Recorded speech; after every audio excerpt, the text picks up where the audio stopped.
It's now time for Ermanni and Edwards with Maz, live on the Woodward Sports Network. Every day, 2 to 4 p.m. Starring Ryan Ermanni, Michigan great and former NFL baller Braylon Edwards, and of course, Tom Mazaway. Let's talk some sports.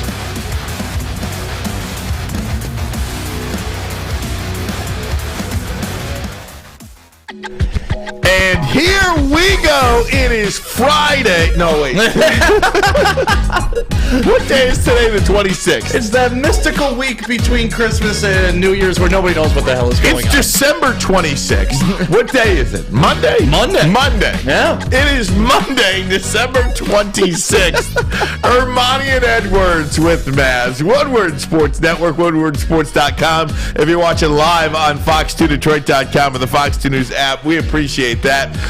The great Stick is in for Braylon today. The green pillow in for Maz today. Maz is out all week. We should just move Alyssa in here for the show. Alyssa, you want to come in for the show and sit in Maz's say chair? Hi, everybody. That's great. Alyssa in the background having, some people are working today. That's it. And we're some of those people. You're doing double shift, too, because not only did you do double duty at Fox 2 this morning, now you're doing this, so triple duty. Look for at you. that. I'm telling you, but we're having some fun. The great Fletch. Say hi, Fletch. Put yourself on. There you go. The great JB, Jeremy Bryant. How you doing, JB? I'm good. How you guys doing? Good. Everybody have a good Christmas? Oh, yeah. I had a great one, man. Yeah? Yeah, we did the family thing for the first time in a long time, because my family lives out in Arizona, and now I'm dating a girl with a kid, and, seeing Christmas through a kid's eyes, completely different than I've experienced in the past 15, 20 years of my life. That is the game changer, right? I mean, I've got a 7-year-old and a 5-year-old, so it was incredible to see. It's wild. The excitement, the joy that the kids have. And Fletch, we were talking a little bit different. There's no kids around where you're involved. It's just mainly adults. Oh, yeah. No, me and my cousins, my brother's 19, my other cousin's 18, and then me and my other cousin are in our 20s. It's just a bunch of adults hanging out, having some drinks, watching just getting football. Sloshed. Hammered. That's been my Christmas for the past 15 years. Well, I'm surprised Fletch is even here today. I mean, I fell asleep watching the Broncos game last night. Fell asleep in the second quarter. Yeah, so did the Broncos themselves. Yeah. Oh, yeah. Wait, that was the 4 o'clock game. Yeah. I thought he was talking about the late game. I fell asleep. Wait, you fell asleep at 5 in the afternoon? Yes. You had to. And a lot of people, it's perfect nap time, too, after Christmas. JB, how'd yesterday go for you, big guy? Oh, pretty good. It was busy, I'll tell you that. Definitely. I was up early, around 7 a.m. Then we had to open presents at our house, head over to my girl's mom's house, and my mom's house, and her aunt's house, and my aunt's house. It's a lot of back and forth, man. Dude, that's the one thing that I don't do anymore. Like when I first got married, we said, okay, we are not gonna. Well, really, when we got married, it was one thing, but it's when we had kids. I said, I'm not dragging these kids all over. Pick a day for your family, pick a day for my family, and then that's how we're gonna do it. And that's how we did it. It works. It works. Smart move. You don't want to labor on Christmas Day, right? You just want to sit around, especially yesterday with football and basketball going the way it was. I couldn't imagine hopping around, traveling all over the place. No doubt about it. But hopefully you guys had a safe and happy and healthy holiday. And here we go. Final week before the new year. Final week before Michigan plays a playoff game at the end of this week here. Michigan, of course, flying out to Phoenix today for the Fiesta Bowl. So we'll talk about that. The Lions, of course, my goodness, got to revisit that. But however you're spending your day today, if you give us a couple of minutes, we certainly appreciate it. But guys, let's get right into it. Lions and Panthers, Christmas Eve. You can say what you want about it. Oh, I will. And look, it was a huge disappointment, an enormous disappointment. But to finish 9-1, and that's essentially what they would have had to do to finish out. I went back and looked at as many seasons as I possibly could over the weekend. I can't tell you if there was a time in their history, if you take a 10-game stretch, if they've ever, in the history of the franchise, won 9 in 10 games. You knew they were due no matter how you want to manipulate that schedule on a sliding scale. I don't think they've ever won 9 of 10 in the franchise's history. And if they did, please let me know. I mean, I went back and looked at as many seasons as I could, and there's just a lot of L's in there. Even the 12-4 year of 1991, I'm not sure there was a 9-1. I mean, in the history of the NFL, there hasn't been many 9-1 teams. I mean, right? Kansas City has not won 9 of 10 this year. Right. It's a very hard thing to do. So they were due a dud, and they got a dud. I think the only thing that sucks about it, really, is you feel like they lost to an inferior team because of the record. Yeah, and, Vegas had them as the inferior team. The Lions hadn't been favored on the road in quite some time, and then they go in, and, that's what they were talking about earlier on the morning show with Adam and Jeff. It's not that they lost, it's how they lost. Like, if you lose to that team, but it's a competitive game, like say how they lost to the Seahawks. Mm-hmm. That was a loss, right? Mm-hmm. But it wasn't like, my God, what the hell's going on with this team type loss. It was, my God, what the hell's going on with the defense, but at least the offense showed up. This was every single facet of the game you lost. From the coin flip to after the game when Dan Campbell is telling the guy, you beat our ass. Like, I've never seen a coach go midfield after a game and, congratulate another coach for how they just got handled. Take with that what you will. Dan Campbell, I wouldn't necessarily do that, but Dan Campbell's a man's man, and one of his quotes is, alphas know when to concede. He knows when to concede because they got absolutely smacked, but how they lost that game is just so disheartening, and it leaves us with so many questions. Yeah, so if you're unsure what Stick is talking about, that when the coaches meet at midfield after the game, Dan Campbell shook Steve Wilkes' hand and said that was a effing butt whooping. Yep. And he used the real words, and he said, great effing job. And I think a lot of people appreciated that. Some didn't. I do like it. You're okay with that? I'm okay with him saying that and knowing what took place on the field, because I'm a big know where you stand kind of thing, and you just got your tails kicked in. I think that game was not about effort. That game was about coaching. And that defensive staff, the offensive staff, they were not prepared to play the football game. Yeah. When you see a running back gash you up the middle one time, that's one thing. Yep. When you see that happening 4, 5, 6, 7, 8 times, that is a scheme thing. That's not effort. That is a scheme situation. The players were not in the right place.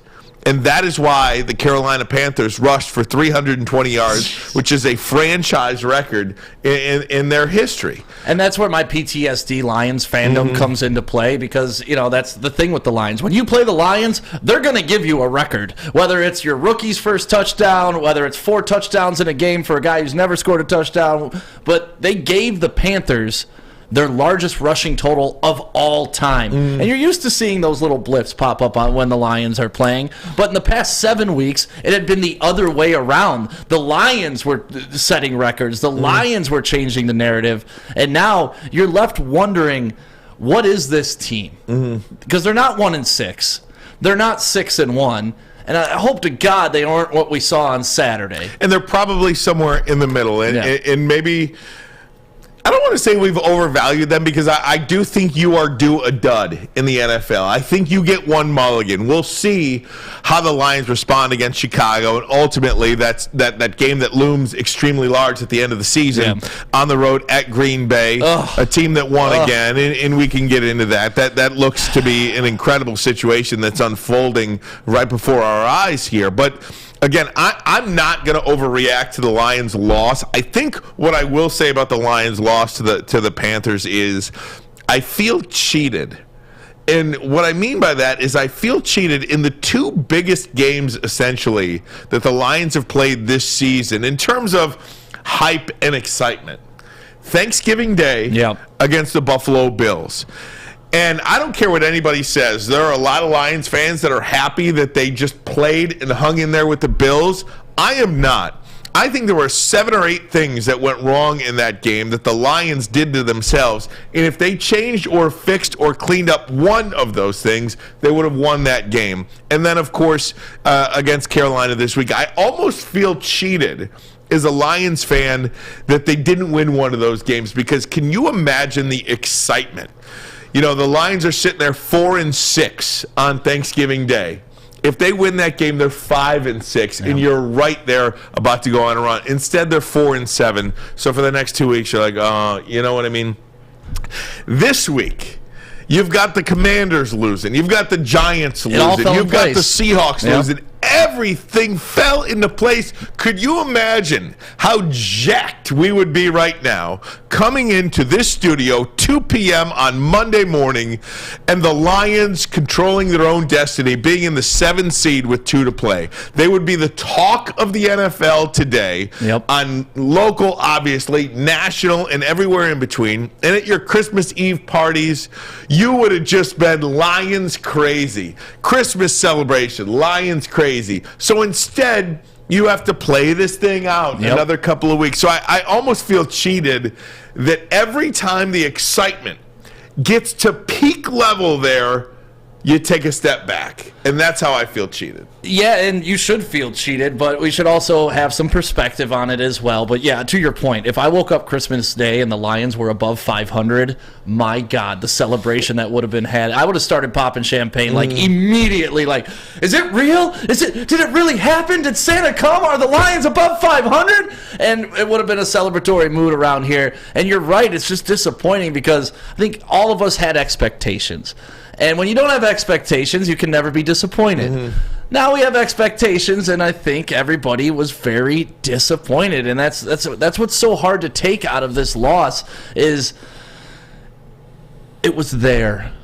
It was one of their moments. It was a defining moment. In the past 3 weeks, they've had little defining moments that they were able to overcome and crush, and they just couldn't get it done this time, which we're not there. The Lions aren't there. And I think we should all take that away from it. We shouldn't lose our hope, but we should just gain some perspective that, man, they're not the Super Bowl team that we're all thinking. They're going to get hot and make a run. See, it ain't going to happen. I'm still not convinced of that. Okay. I'm still not convinced of that. And we could talk about that. What is this team? Have your expectations been dampened a lot? Do you think this just isn't the year for them, or do you still buy in to what they've been doing over the last 2 months of the season? We'll talk about that. Hope you'll join us, woodwardsports.com. Get in the woodwardsports.com chat. We'll read some of those comments as well. Ryan Ermanni, Stick in for Braylon. We've got Fletch. We've got JB. Thanks for being along with us. We'll be right back here on Woodward Sports Network.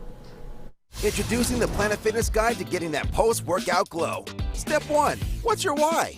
More epic energy? Better sleep? Blow off steam? Step 2, join Planet Fitness for just $10 a month and get moving in our clean and spacious clubs. Step 3, bask in that post-workout glow. Join Planet Fitness today for just $10 a month. Join today at any of the 50-plus Detroit area locations.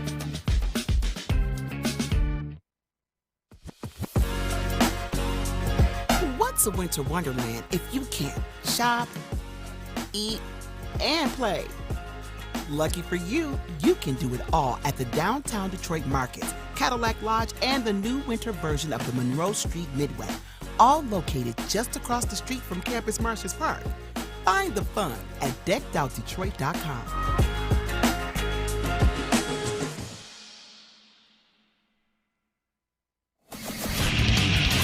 Get a shot up. This is for the win. All of Detroit's sports teams live on Woodward. All of Detroit's sports coverage lives on Woodward Sports. Driving the best in Detroit sports coverage. Christmas has come and gone, and if you got some of them big presents under your tree, maybe a TV, maybe, maybe a new car. You know how it works. You walk outside, there's a big ribbon around it. Well, you're going to want insurance for those items, and that is where Swiss Insurance comes into play. Why don't you email Mark right now, mark@swissinsurance.com. SwissINS.com. That's SwissINS.com. And let them know that you need coverage, whether it's health coverage, house coverage, TV coverage, boat coverage. They cover it all. Swiss Insurance is here for you. Email Mark at SwissINS.com. You know, they got after us pretty good, man. That's a hard pill to swallow there. You say things, but ultimately, when you play that way, it falls on me. I didn't have them ready to go, and that wasn't good enough. You know, that was a hungry team we played, and we didn't look as hungry as they did. That's the bottom line. No doubt, and we will put that on the head coach, as he says, and that's one of the things you love about Dan Campbell. I mean, you clearly saw what happened out there. The Lions weren't ready to play, and it was early. You could see how that was unfolding in the first 5 minutes of the game. Yep. We have a couple of different text threads here at Woodward Sports, like 20, and I don't know which one Tom Mazaway sent this to, but he like very early in the first quarter, you could tell he just said, "This ain't our day." And I was thinking the same thing exactly before he texted. This wasn't the day. I mean, from the gashes up the middle, running the football, to Jared Goff fumbling as you're about to score a touchdown there in the red zone. It just wasn't their day. And the timing of it is so unfortunate. But Stick, what is this team now? You were mentioning, are they the 1-6 team? Are they the 6-1 team? Truth is, they're probably somewhere in the middle. Yeah, and that's fair. And to Dan Campbell's point, my fear is these guys got a little taste of success and got comfortable. And Calvin Shepard addressed that last week. Argue. He addressed it last week, said, listen, you guys are idiots if you think we're comfortable in here. But, if he's addressing it, it's obviously something that is in the back of his mind or in the front of his mind because he's seeing something that he hasn't normally seen out of this team. They're walking in the locker room a little more swag. They're joking around a little bit more during practice, not taking the ABCs as serious as they could. And that's my biggest fear. But it's also Dan Campbell's only coached negatively, right? He's only coached trying to get them up. He's never coached trying to keep them level. And that's a whole different ball game when you're dealing with success as you're dealing with failure. And my theory is Dan Campbell needs to learn how to deal with success as well as the rest of the Lions, because it's so new to everybody. They don't know that, hey, even though we whooped ass last week, guess what? That doesn't matter come 12 o'clock Monday. We got to restart, go at the new opponent. It's a fresh week. And I know that's a lot of coach talk and locker room speak. You hear it, well, we're only focused week to week. We're only focused on the next team on the schedule. But you got to get locked into that mindset to where even if it is coach speak, that is your mental no matter what. Win or lose, we're on to the next one. And I don't think the Lions were on to the next one. I think they were looking ahead to Green Bay. I think they were looking ahead to Chicago and just kind of laying back on what they've already done instead of understanding that, like Neil Rule says, those guys in Carolina get paid too. No doubt.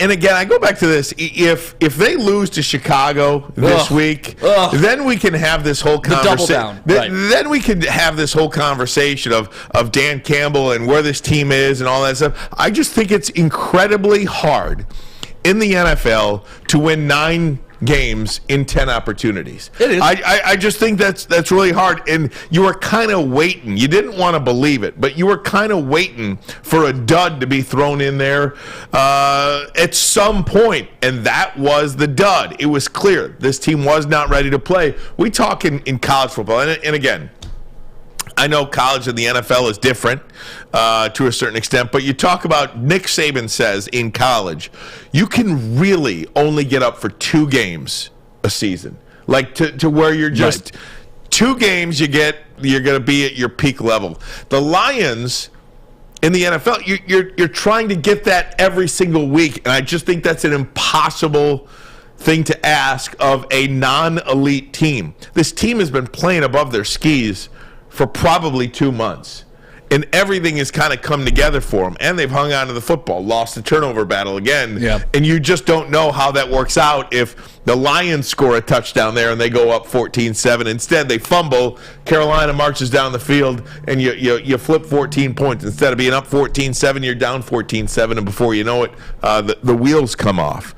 But I think where it's so frustrating, too, Stick, is each season is its own entity. Yes. We think that everything just goes on this linear track where year one you go 3-13-1, and then year two maybe you win 8 games, and then year 3 is the year that you compete for a division championship. I call BS on that. Not that it can't happen like that, but there's no guarantee it happens like that. Jared Goff could get hit by a bus on Woodward Avenue right now, and everything would be up in arms. We just don't know what's going to happen next year, let alone what's going to happen today or tomorrow. And I think when you have these opportunities, you've got to take advantage of them. If you look at the NFC right now, man, just get into the playoffs. Yep. And maybe my eyes are too big. Maybe my eyes are too big, but just get in the playoffs. And if you're watching right now on WoodwardSports.com or Fox2Detroit.com, we flashed up for you the NFL wildcard contenders, the Giants, Washington, Seattle, Detroit, and Green Bay. And obviously that Detroit-Green Bay game at the end of the season looms large. You need Washington and Seattle to lose once more. Will the Cowboys play anybody in Week 18? Washington, that's tough, man, because assume the Giants are in for a minute. Just assume the Giants are in. They got to lose both these games. Yeah, they got to lose out to be They got to lose out. Washington has to lose once more. You've got Deshaun Watson and the Browns. Can they show up at any point, maybe? And then do the Cowboys play anybody in that final game? We just don't know. Seattle, you've got some good news there. Mike White cleared to play today, so the Jets will get their quarterback back. And then the Rams, Stick.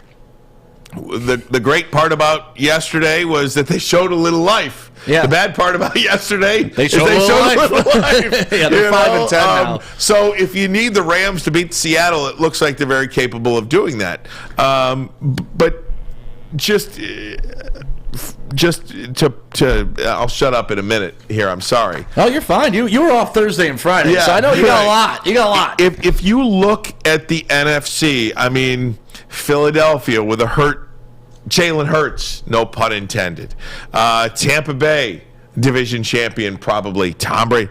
Minnesota, very beatable. Dallas, nobody's mistaken Dak Prescott for a guy that can't choke in the playoffs. In San Francisco, elite defense. They get to 20, game's over. They're probably stopping you. But we don't know about Brock Purdy in the playoffs. Maybe he's got the yips. I don't know. But what I'm saying is there is no uber perfect team that you can't beat on any given Sunday. So that is why if you have the opportunity to take advantage of a year like this, you got to grab it by the you-know-what and barge yourself into the playoffs. Barge down that door. Break down that door. Yeah, when opportunity's in front of you, you got to seize it. And that's exactly what the Lions didn't do on Saturday. And, like going back to kind of what we were talking about a little bit ago, too, is I'm still trying to figure out why this happened to the Lions, right? And another scenario that plays out in my head is the Lions aren't sneaking up on anybody now. People aren't taking the Lions as the laydowns anymore, right? So teams are going to get up to play us. Mm-hmm. And that's exactly, to me, what happened. Carolina saw something. They're like, all right, these guys are on a roll, but they're beatable. It's on paper. We've seen how to beat them. And that's another fear of mine is, the NFL, once it's on tape, how to beat a team, that tape goes around to every single team. And what do? They practice and they line up the exact same thing, line up the exact same plays. So in my head, the Lions are I'm not going to say in trouble, but I agree with you. If this doubles down into next week into Chicago, then we got some questions. Then we got some concerns. But if they can bounce back and use this loss as a motivator to understand, hey, we can't take any team lightly anymore, even though we're supposed to beat Chicago at home. We got to go in there like we're 30-point underdogs and nobody on the planet believes that we can win. Then the next week, we got to go take out the mythical Aaron Rodgers in the mythical Lambeau Field. They have to have that killer mindset at all times now and understand they're kind of the hunted, not the hunter anymore. And I'm sitting here, thinking about this game against Chicago as well. I mean, Chicago doesn't want to win it. That's the bottom line. Chicago does not want to win this game as an organization. Now, the players, obviously, they're going to go out there and compete. Yeah. Players are going to go out there and compete. They're going to try to win, but the organization itself, they're not trying to win this game. And I think Dan Campbell, we have seen, if Dan Campbell can get his guys up to play when they're 1-6, Dan Campbell's going to get his guys up to play with a playoff spot on the line because there is no room for error anymore. You have given up all your room for error. You have 2 games left on the schedule, and you've got to win them both. And it starts this week with Chicago, a team that you barely beat on the road in Chicago, but a team you beat nonetheless. It is hard to beat a team twice in the same season, but Chicago, the players anyway, would love to ruin your season. Let me ask you a question. Of the 3 games we had remaining going into this last weekend, if I was to tell you we were going to go 2-1 in those 3 games, which one would you have preferred to lose? This one against Carolina. I'm with you. Yeah, that's why I'm not sitting here freaking out. That's why I'm not jumping off the bridge either. But, if you lose the game to the Packers at the end of the season, it's almost like losing 2 games. So you definitely got to win that game because you're fighting for a playoff position with them, plus screw Aaron Rodgers, right? You don't want to lose the in-division Bears. You don't want to give them any hope for next year, build momentum. If you had to go 2-1, this was the game you had to lose. But once again, it all falls back to now how do you respond? And again, Stick, I think you bring up a great point, too. In the final 3 games, if there was one to lose, I think it was this Carolina game because you're not only fighting against the other teams on the schedule, you're also fighting a stigma. Yes. And we could talk about that. Can you imagine if the Lions are playing the Packers for a playoff spot in the last game of the season with Green Bay out of it? I'm talking about a completely different scenario now. Right. And the Lions lost that final game of the season again to get into the playoffs. I mean, you are fighting that stigma as well. We can talk about that next. Are you welcoming this Green Bay situation? They're as hot as any team in the league right now, winners of 3 in a row, and that could be for a spot in the playoffs. Are you happy about it? Are you frightful of it? We'll talk about that next, but first a message from SMA. Yeah, you were just using the word stigma, and that's exactly what SMA is all about. They're about bringing the word stigma and kind of just taking off the heat from it. Listen, it's the holiday season. We all deal with mental issues and things that we have to deal with in our day-to-day life. Feel free to come forward with them, talk to somebody, and get the help that you need. And that is why the Sports Marketing Agency is here. Go to thesportsma.com. That is thesportsma.com. Love Woodward Sports? Love wearing clothes? Then you should be wearing Woodward Sports clothes. Check out our full line of merch at woodwardsports.com. Just click on Shop. We have all your favorite designs, like Dan Campbell kneecaps, Beverly Hills Golf, Woodward Golf, and of course, our own logoed out merchandise. Men, women, infants, kids all love Woodward Sports. Impress your friends. Impress your boss. Impress your dog. Buy Woodward Sports merch today. By now you know me, Christina Gennari, as the obvious choice in real estate. And you know my website, soldchristina.com, as your #1 resource for buying or selling your home. Myself, along with my amazing staff, pride ourselves on making your home buying and selling experience a relaxing and easy one. Come see why we are the obvious choice. Christina Gennari at soldchristina.com, the obvious choice in real estate.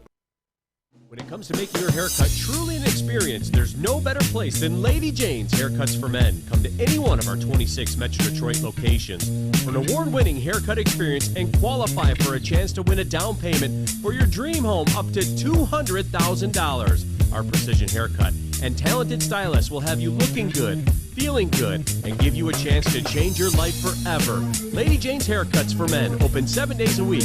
Walk in anytime. It's wicked awesome. We are the network for Detroit by Detroiters. Welcome to the Woodward Sports Network. Woodward Sports loves lobster, and what better way to get your fix than Cousins Maine Lobster? Give me a fix! With 2 trucks rolling around Detroit, you can be sure to find the best lobster rolls, lobster tots, and lobster tacos to power through your day. Go to cousins-mainlobster.com and search locations to find the Detroit schedule, or you can always download the app to order ahead and earn some reward points. Welcome back, Woodward Sports Network here on woodwardsports.com. Of course, fox2detroit.com if you're watching live as well. Ryan Ermanni sticking for Braylon today. Maz off this week. Fletch and JB in the house. Talking a little Lions football. Disappointing loss against Carolina on Saturday, but I am not freaking out. And as one of the... Who was... Got it. Do you remember the guy's name on here? I think it was Walter Briggs. Walter. Great comment on the Woodward. Yep. Said the last 2 times the Lions lost, they went on 3-game win streaks. That would mean they'd win a playoff game. That would mean that. And look, I do think this is a different team. I have completely bought in, and I think they will respond against Chicago. And I am welcoming. Okay, I want to repeat this. I am welcoming, hoping. Well, I should rephrase this because can you pop up the wild card standings? So here's the deal. I'm not so sure. Well, trying to figure out how the Lions go here. So I guess New York, I'm considering New York in the wild card. Trying to figure out if I want Green Bay or Minnesota to win that game, because you do want Dallas and Philadelphia to play their players in Week 8. If you're looking at the Giants and Washington as wild card contenders, and you look at that Week 18 game, New York at Philadelphia and Washington at home against the Cowboys, if you need one of those 2 teams to lose a game, you're going to want the Cowboys and Eagles to play their players. So would that have any impact if the Vikings lost this week against Green Bay? So you are actually rooting for Minnesota this week. Yes. For a number of different reasons. One, to knock Green Bay out. Yeah, and just because Aaron Rodgers' smug ass after his game, did you hear his comment? Oh, we got a couple of dome teams coming into Lambeau. Right. The weather's getting bad. Exactly. Like, shut up, Aaron Rodgers. So you want Minnesota to win that game, not only to knock the Packers out, but you may want the Eagles to have to play their guys in Week 18 as well. And clearly having... 1 game separate Minnesota and Philadelphia for the 1 spot in the NFC. That's a big deal. I'm almost just counting the Giants in. Yeah, me too. You know what? This is about the Commanders, it's about the Seahawks, and it's about the Packers. The Giants, they're in my opinion. I could see the Colts friggin' beating New York, though. They can. The Colts can, but will they? I don't know. I've seen crazier stuff happen. I have too, and it can happen. But just for my sanity, I'm only focusing on the Commanders, the Seahawks, and the Packers. The Packers, Lions control their fate over the Packers. They've already sealed their fate against the Seahawks. We got to hope that they end with a worse record than us. Otherwise, they're in on tiebreaker alone, right? Yeah, there's part of me, though, that wants Detroit and Green Bay to come down to the wire here. Yeah. Oh, hell yeah. I mean, because it's again, a meaningful game. Well, meaningful, but again, you're trying to erase a stigma as well. You're trying to get some stink off your back. Yeah. And what better way to do that than if this game comes down to a flexed Sunday night game? Lions 8-8, Packers 8-8 at Lambeau. Aaron Rodgers, winner goes to the playoffs, and you win that game. Can you imagine how people talk about you then? Can you imagine burying a couple of different stigmas, skeletons in your closet? Thank you. That's the word I'm looking for. Can you imagine burying those skeletons? If you can go, this would be BNL if they do that. Brand new Lions if they did that. Yeah, there's no better way to plant your flag than when you do it against a team that has ripped your heart out and owned the division for so long. And that's where you want to do it. Like, you want to be the best. It's just like boxing. You want to be the champ. You got to go knock out the heavyweight champion of the world. You got to take on all comers, and you got to take those things and not shy away from them. And I feel like past Lions teams may have been a little bit nervous walking into Lambeau under that situation. I feel like this Lions team is ready to put that narrative to bed for good and finally turn that corner. And the scenario of them having the same record and playing, that scares me less than the Lions having a game up and the Packers having a chance to tie their record and make the playoffs. That scenario scares me more than them being even going in. What scares me more is the Lions being up and the Packers having to drag them down. That's when I'm like, oh, God, the Lions lore, history is going to come and bite us in the butt again. But, yeah, if you're a Lions player, even if you're a Lions fan, don't be scared. Yeah, no. Because if you're scared now, guess what? Come playoffs, you're going to be scared. Right. And guess what? If you ever make it to an NFC Championship game, you're going to be scared. You can't be scared. You got to go in there and take care of business, especially against cryy Aaron Rodgers. What did Jim Schwartz say? We ain't scared. We ain't scared. Never scared. I'll tell you, Seattle doesn't scare me. I think Seattle loses at least one more. Correct. The Washington situation scares me. Now, I know they don't have a quarterback. They're debating whether or not to go with Carson Wentz or Taylor Heineke. I know they're having some trouble. But Cleveland is, a mess. Cleveland's yeah. You never know when it's going to click with Deshaun Watson. The last 3 weeks. Yeah, since Deshaun Watson's been starting. 10 points, 13 points, 10 points. Yeah, and they're a run-first offense. That's really difficult. Now, they scored 27 against the Titans. Scored 27 against the Titans, but they got 7 was a punt return for a touchdown. Another touchdown was an interception return for a touchdown. 2 field goals. Actually, they scored 27 points in Deshaun Watson's first game. 2 defensive touchdowns. Yeah. And a punt return touchdown. Yeah, nothing to do with Deshaun. 6 offensive points they scored. So if you want to look at the Cleveland Browns offense since Deshaun Watson came on, 6 points, 10 points, 13 points, 10 points. So you're counting on them to beat Washington. And then Dallas is locked into this 5 spot, man. Dallas is locked in. So if you're Mike McCarthy, are you playing Dak Prescott? Are you playing Tony Pollard? No. Are you playing Micah Parsons? Nope. I'm not either. Yeah. So the Washington Commanders scares the living daylights out of me. If you want to go any route, and I know we're putting the Giants in, but you better be Jeff Saturday fans this week.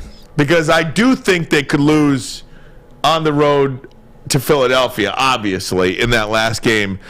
I mean, your best hope, even if you do win out, Lions fans, could be the Indianapolis Colts this weekend against the New York Giants. That could be it. That could be your ticket. And that sucks that you're relying upon other people at this point. When you had destiny right in the palm of your hand, you had full control of whether you were going to the playoffs or not. Now you got to hope for this and hope for that, and maybe this guy's going to rest, and maybe that guy's not going to play, and perhaps this, and you just hate to see that moment lost for the Detroit Lions. And, shout out to everybody in the WoodwardSports.com chat. We were talking about being scared, and you can tell who's scared of Aaron Rodgers. Ali's scared of Aaron Rodgers. Steve-O, baby, is scared of Aaron Rodgers. Because they're talking to me like, oh, you shouldn't want to go in there and play them after how good Aaron... Like, no, man, this is why the Lions have never been the alpha dogs. This is why they've never been that team. Because... people like that are like, oh, Aaron Rodgers is good. Yeah, okay, he's good. That's great. Now we got to go beat him because he's good. You cannot be scared of this stuff. You got to welcome. You have to welcome that type of challenge. Because if you can't get up for that game, and if that doesn't prove your worth, you're not going to make it in the playoffs. You're not going to make it in another big game. So let's start by knocking cry whiny Aaron Rodgers off, embrace that moment, Lions fans and Lions players, go into Green Bay and handle business. There's no doubt. I'm with you, Stick, on that. And I understand if you want to go same old Lions route, feel free to do so. Goodfellas scared too. I mean, feel free to do so. Who am I to tell you you're wrong? But I watch the games. I think this is a different team. I think this is different leadership. I think these guys are getting better, and I don't think it's unheard of to have a dud in an NFL season. Especially, it sucks. You went on the road, you lost to Carolina. It sucks. It's unfortunate. But again, I'm not going to freak out over this. I'm not going to jump off this bandwagon. I think the thing, again, that sucks about it is you got to count now on the Indianapolis Colts to beat the Giants. Okay. That's what you have to count on. Without Jonathan Taylor. Or you have to count on the Washington Commanders with no quarterback losing this weekend as well. To who they playing again? It's been I say the Browns. The Browns. I just did that. Sorry, folks. It's been a long day. I've been on the air for 8 hours. So yeah, I mean, you're hoping that Deshaun Watson can find some sort of offense and beat them this week. I don't know what to tell you, because I could definitely see a 9-8 Lions team not get in now. And that's why losing that game to Carolina was so crucial, right? You needed that 10 wins. That stupid tie between the Commanders and the Giants. I knew it when it happened. It's the worst case scenario for the Lions. I knew it when it happened. Because the two teams you own the tiebreaker over, you can't tie record-wise. Right. So there is no tiebreaker. It's worthless to have those tiebreakers. Yep. The one team that could get in naturally, if you tie for the same record, is the Seahawks, who came into your building, took care of business. I think they lose, though. I think they're done. So do I. Yeah. But at the same time, that's just the way it is, though. If we wind up with the same record as the Seahawks, you ain't getting in. And because of that stupid tie, there's no way we're winding up with the same record as the Giants or Washington, so that's going to screw us. Green Bay is like the kid in the back of the classroom that's just annoying at this point. It's like, okay, that may be a problem down the road, but you got to focus on who's in front of you, and that's who's in front of the Lions right now. No doubt. And I'm curious to see what the atmosphere at Ford Field will be like on Sunday. Still tickets available. On New Year's Day, yeah. That place, it's going to be the last home game of the year. It's going to be the last time you see the Lions, so we'll see what kind of crowd it is. I think this team is going to put their best effort forward, at least we hope, and get the job done. There is some NFL news that happened today, breaking news in the NFL. We'll get to that next, but first, a message from the Foaling Warehouse. Oh, you got to love the Foaling Warehouse, especially on these cold winter Michigan days. Just go down, have some fun. It's a huge heated warehouse. You can bring in your own food, which I absolutely love. And they got that big bar there with everything you want to drink, plus that $2 mystery beer machine. And if you've never played Foaling, it's a lot of fun. You grab a football, you throw it at some bowling pins. It's not hard, and you can do it several different ways. I mean, Fish was underhanding it, bouncing it, and still knocking down pins. So just get a big group of people together, go have fun, or you know what? Roll down there solo and challenge everybody. It's the Foaling Warehouse in Hamtramck. Go have some fun. It's a great day to get some Centron in your life. Okay. There it is. Centron, here we go. Gotta grab the cranberry. Oh wait, it's 2 for $4. Gotta double up with the classic as well. Centron World, baby. Centron, available at select Krogers, and if you want to know how, go to @CentronWorld.com. You get dope like me. You know what? Why wait?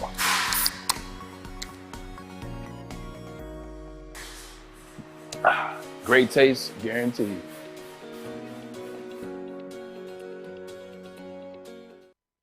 As chilly weather approaches, Big Boy's got the perfect comfort meals for you. Try our hearty classic meatloaf or our creamy Cajun chicken Alfredo. These will be sure to leave you craving for more. How about breakfast? Our stuffed potato pancakes are back with our lumberjack, blockbuster, and Santa Fe Garden. These potato pancakes will definitely fill you up. Whether it's for breakfast, lunch, or dinner, come stock up on the perfect comfort meal today. We'll see you soon at Big Boy.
What's going on, everybody? Hey, what's going on, JB? Here, letting you know about what is going on. Fitness. They are our official studio sponsors here at Woodward Sports, but they're also home to the judgment-free zone, where you can work out in a non-intimidating, judgment-free atmosphere. Forget this.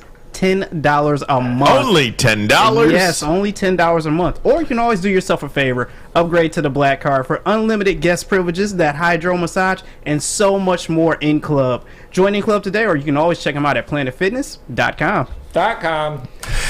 Thanks for that, JB. Thanks to Planet Fitness and, of course, all of our sponsors here on Woodward Sports Network. We would be nowhere without you, so I want to thank you. It's true. For that. Ermanni Stick is here. Fletch, JB. Tom out this week. Braylon out as well. I wanted to touch on the video that we saw, Stuff a Studio. What a great campaign that was. It was an incredible week. Obviously, we cut it a little short because Friday, the crazy storm. Yeah. So we took the toys up there on Thursday to Mott's Children's Hospital in Ann Arbor. And when you roll up there and you're seeing these kids in their hospital beds, like, look out the window to a big U-Haul filled with toys, and you see all the nurses come down and help you unload the toys with the doctors. Then afterwards, they stand in this big pile of toys that wouldn't have been there if it wasn't for everybody that contributed with Woodward Sports.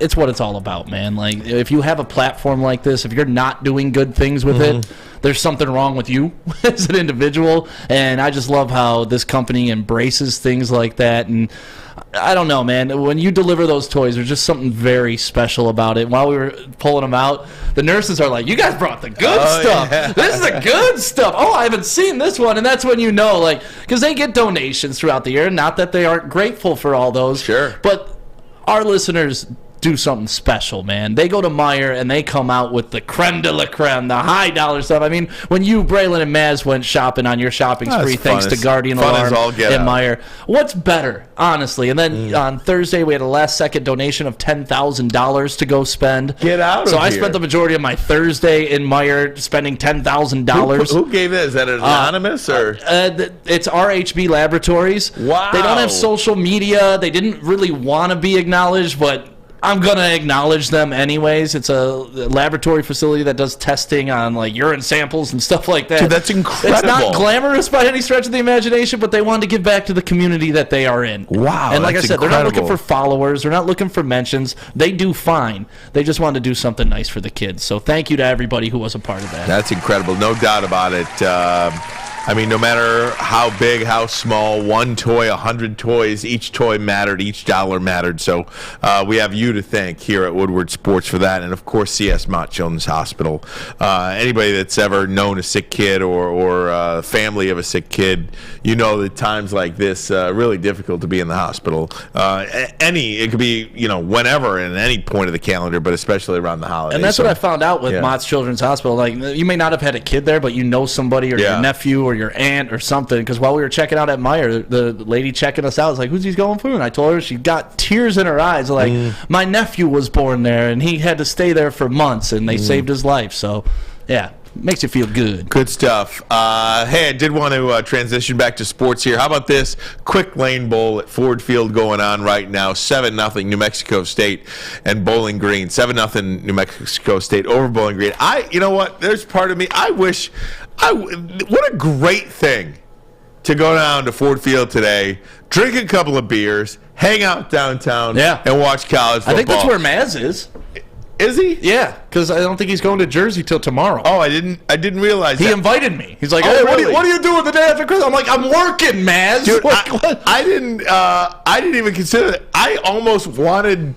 This morning I thought about this because we were promoting it on Fox, and I was like, "Oh my gosh, I should have taken today off and gone to the quick." They were lane giving bowl. out free tickets. How great is it? And you can make fun of the teams all you want. Oh, who wants to see Bowling Green and New Mexico State? But there is something cool about going to watch two teams that you have no rooting interest in. Just make it a day. Maybe take your small kids. Maybe go with your group of buddies, however you want to do it, and have some fun in downtown Detroit in the holiday season. I think this is a great thing. It's football, man. Yeah. I'll watch football anywhere, anytime. Seriously. So I just 7-0 and give you a couple of scoring updates if you want. But quick lane bowl going on right now. Oh, my God. Somebody just get. Oh, yeah, there's the penalties. Flat out. Oh, that guy's The dead. Bowling Green quarterback was rolling to his left. This is going to start a melee. They dang near murdered that kid. Yeah, that guy's dead.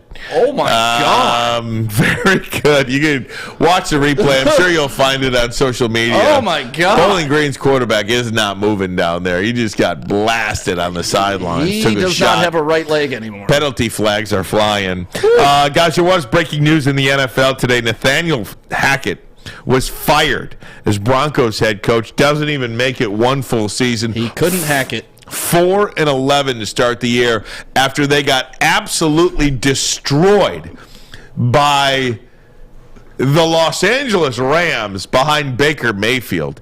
Now, a couple of things about this, Stick. First and foremost, from the Broncos' perspective, this guy never had a chance. No. And what I mean by that is he never had a chance because he was hired for one reason, to bring Aaron Rodgers to Denver.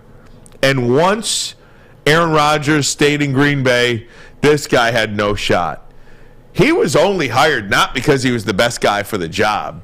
He was hired because they thought that would help Aaron Rodgers be lured to Denver. Yep. And it didn't work. And putting him and Russell Wilson, a very broken Russell Wilson, it's just like oil and water. And honestly, you kind of feel bad for Fangino. Their Vic Fangio? Fangino, yeah, the coach before that, because when he left by saying, you know what, the only thing this team's missing is a quarterback. Is an elite quarterback. And so what did they do? All right, sir, we're going to throw you out, trying to bring this guy and get in Aaron Rodgers. They failed on Aaron Rodgers. They mortgaged the bank. They mortgaged everything. Like, they did the Matthew Stafford deal for Russell Wilson with a little more on top.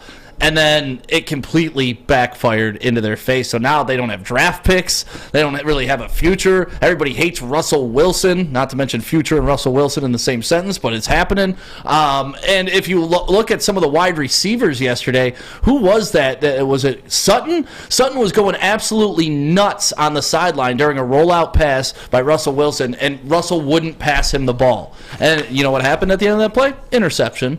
And, like, the players don't like Russ. Russ doesn't really like it there. The Seahawks are doing okay. It's just, this is worst case scenario for the Denver Broncos. And now, I know you're thinking he's going to go to maybe the Chargers, but I've heard that Sean Payton may be the next guy. And that may not be a bad look because, you know, you have your Jerry Jeudy, you have your KJ Hamler, shout out to Orchard Lake St. Mary's, and you have some parts.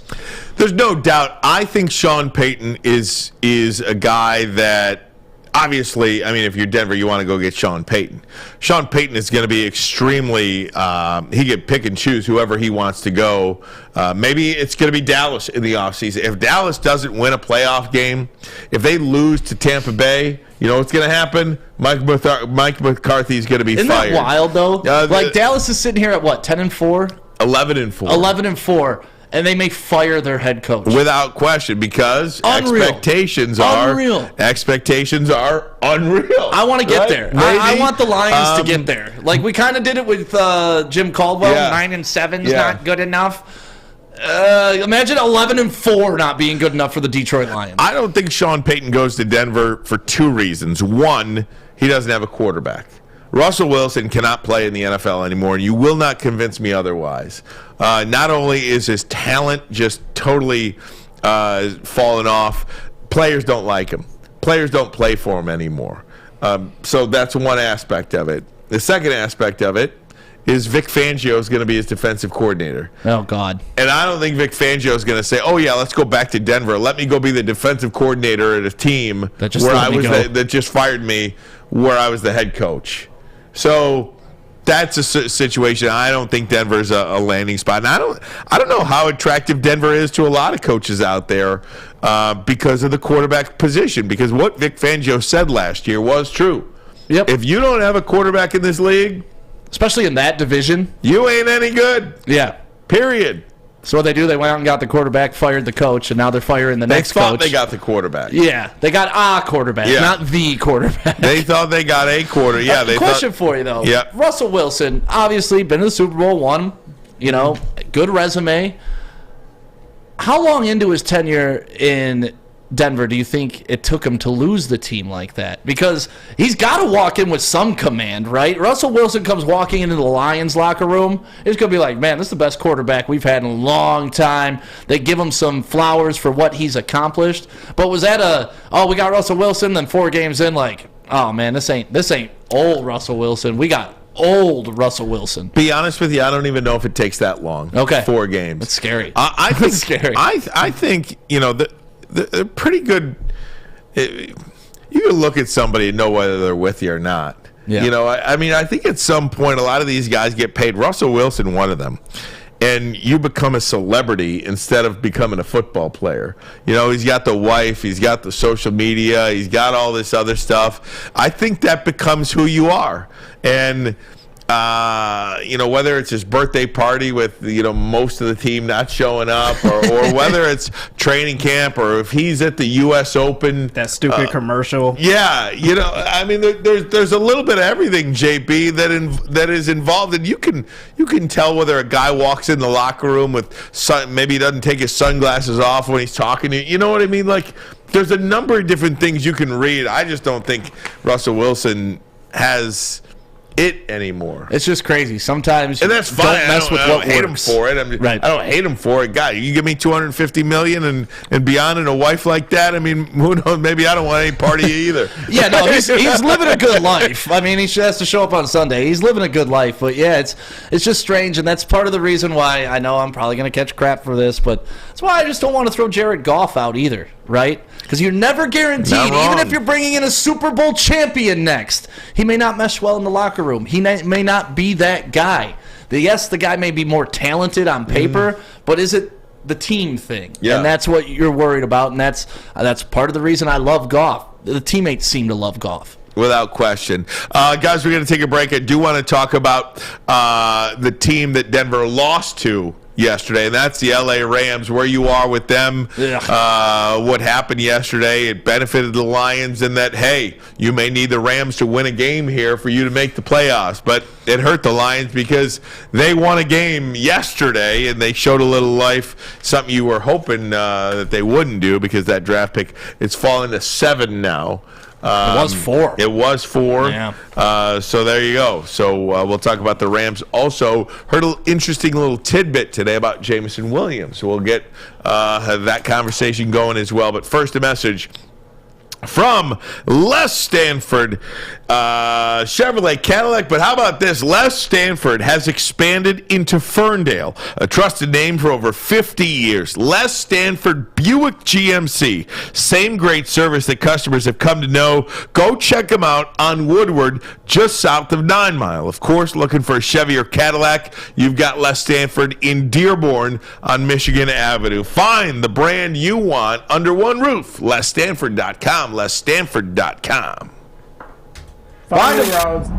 Love Woodward Sports? Love wearing clothes? Then you should be wearing Woodward Sports clothes. Check out our full line of merch at woodwardsports.com. Just click on shop. We have all your favorite designs, like Dan Campbell kneecaps, Beverly Hills Golf, Woodward Golf, and of course, our own logoed out merchandise. Men, women, infants, kids all love Woodward Sports. Impress your friends. Impress your boss. Impress your dog. Buy Woodward Sports merch today. At work and at home, we're there with smarter security solutions. Featuring complete automation with customized alerts and more. For over 90 years, we've been the company that's been counted on to protect what matters most, all with personalized service and care. Right now, for a limited time, receive a free video device plus free installation with a new home system. Guardian Alarm. We protect Michigan. 3 NBA championships. Detroit fans were there. 11 Stanley Cups. Detroit fans were there. 4 World Series wins. Detroit fans were there. And that one Lions playoff win in 1991. Yeah, Detroit fans were there. Woodward Sports, where the fans are. Now, I got to admit, Ulta has been all around you your Uptime, it entire matters. life, and you probably Sorry, didn't notice it. And when they started advertising with Woodward Sports, I started to see Ulta everywhere. Same. On every crane. Same. On every tow truck. On Same. everything doing construction around the entire state of Michigan. And if you got a small project or a big project, Ulta is the equipment company that you can rely on to get the job done and get it done fast. So call 844-GO-TO-ULTA if you need equipment. That's 844-GO, the number 2, Ulta. And we want to remind you that uptime, it matters. Oh, yeah. All right, thanks, guys. Oh, And you're also- welcome, JB. And also, I'm JB, here lower to your tell camera you- a little bit. You're kind of getting buried in this Oh, man. avalanche.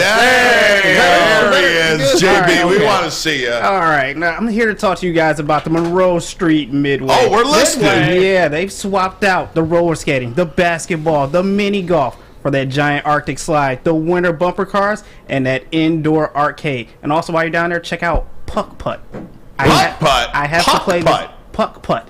You watch your I have mouth play when you're this talking game. to me.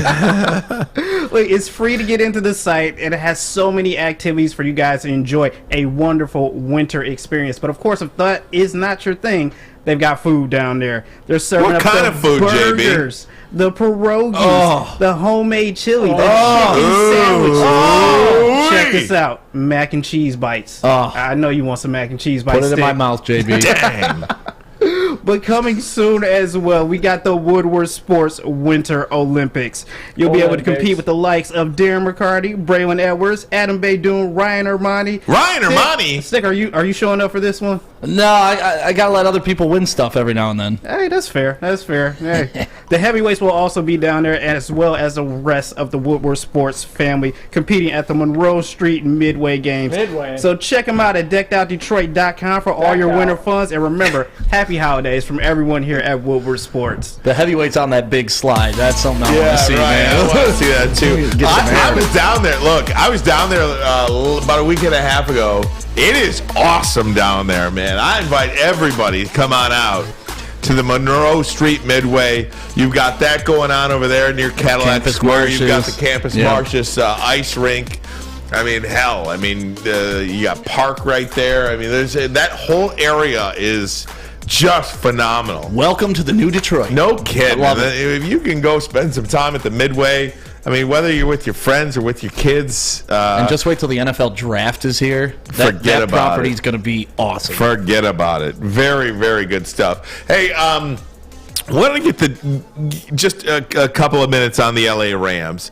I hated yesterday. Okay, I mean, I hated yesterday watching the Rams behind Baker Mayfield put up, a career day, 24 of 28.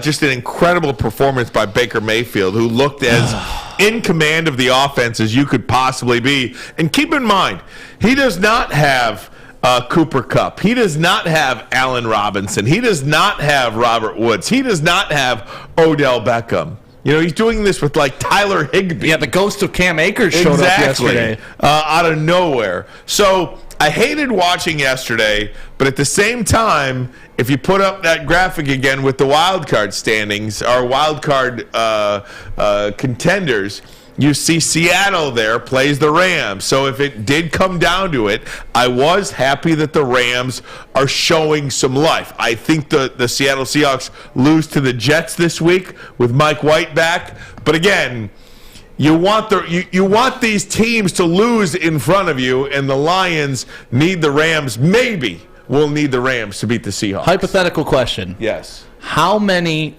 positional draft picks are you willing to give up for a playoff berth? All of them. Doesn't matter. No, because obviously the Rams were going to get their pick. So if them winning that last game takes them from 7 to 15, are you willing to drop 8 spots in the draft to go play one round? Yes. Of NFL playoffs? Yes. I am too. I am too. Because what is this whole thing about? And I know there's a lot of people out there that love these draft picks, and if you can get a guy like Amon-Ra St. in the 4th round, you can get a guy at 15 or 16 in the 1st round. Right. And I think Brad Holmes has proven that he's got a pretty good ability to draft players. Yeah, no, I agree. It's just, one of those hypotheticals, because what happens, it's just... typical Lions, right? If they could have drafted 7, they would have had the next Joe Montana, but instead they went to the playoffs once, and it didn't work out. So there's just all those scenarios that play in my head, and those are all the things that I think about when I'm trying to figure out how this thing is going to play out and what I'd be willing to accept: the Rams winning or the Lions getting a better draft pick. No doubt. What do I want? And again, if this thing was top 3, yes, I think there's again, what do I know about this stuff? But if you asked me today, I'd say there's 3 blue chip players in this draft: the quarterback from Alabama, the linebacker from Alabama, and the defensive lineman from Georgia. Okay. Jalen Carter, Will Anderson, and Bryce Young. Yep. 3 blue chip players, and everybody after that. No C.J. Stroud for you? No C.J. Stroud for me. Okay. Although I think you would be in a really good position to be in a trade back scenario if somebody fell in love with C.J. Stroud or Will Levis over somebody else. Gotcha. I think regardless, the Lions are getting a better projected draft pick out of the Rams this year than any of us could have hoped at the beginning of the season. Yes. No doubt. No doubt. Many people thought that the Rams would be Super Bowl contenders again. At least in the playoffs. Yeah, absolutely. Yeah. Now let me share this with you, and I'm going to ask people to do one thing. Literally understand the words that are coming out of my mouth. Okay? Chris Tucker. Yeah, because you have, I'm going to say what I'm going to say, and then people are going to jump off the bridge and do all this stuff. Don't jump off the bridge. But we are hearing that Jameson Williams tweaked his knee. Tweaked. Not N-O-T. Not re-injured himself. Now, there's a Reddit post up right now. Ryan Ermanni said Jameson Williams blew his ACL. But tweaked his knee. And that potentially is the reason why we haven't seen him a lot in the Carolina game. And maybe not see him a lot in the Chicago game. Now, word has it that he wants to play, but the team, the organization, being very cautious with him. He is not re-injured, but extremely taking precaution with a tweaked knee. Yeah, and that's something that I think me and you have both heard from a similar source. Yes. But then something like this happens. There's a guy on Twitter, at Rude Doggy is his name. Dolph is his name. He tweets out, "Get the ball in Jameson Williams' hands, man. I don't want to hear it." And you know who liked that tweet? Jameson Williams. Jameson Williams. The player wants to play. Players always want to play. The player right? wants to play. It is up to the organization to help you from yourself in many instances. 100%. They're there to protect you, 100%. And they're there to protect their investment. But if he's not injured, is this a sign that Jameson Williams is getting frustrated with his lack of usage? And is this pointing to maybe a bigger problem? We were just talking about teammates and getting along and things being fine. Is this already creating a dissension between the coaching staff and Jameson Williams? Could be. It's tough because we don't know, right? We don't have any medicals on him. We don't know if he actually tweaked it. But we do know that he's on Twitter liking tweets about somebody telling, hey, we need to get the ball in J-Mo's hands more.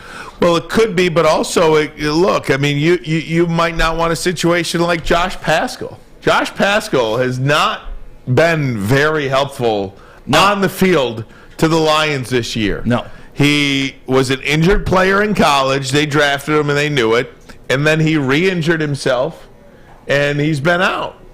Josh Paschal has not been very good for this football team this year, but the hope is that he will get healthy and he will help this team. Right. Because this isn't just as much as we want it to be a one-year play here, this is a long-term play. You take players like Jameson Williams and you take players like Josh Paschal because you believe that they wouldn't be anywhere near your organization if they weren't injured in college, because they would have been picked way before you would have gotten to them or before they would have gotten to you. Yeah. So whether Jameson Williams tweaked his knee or not, look, I'm going to take that and go with it because the person that gave us that info has never been wrong, not even one time. I never lied.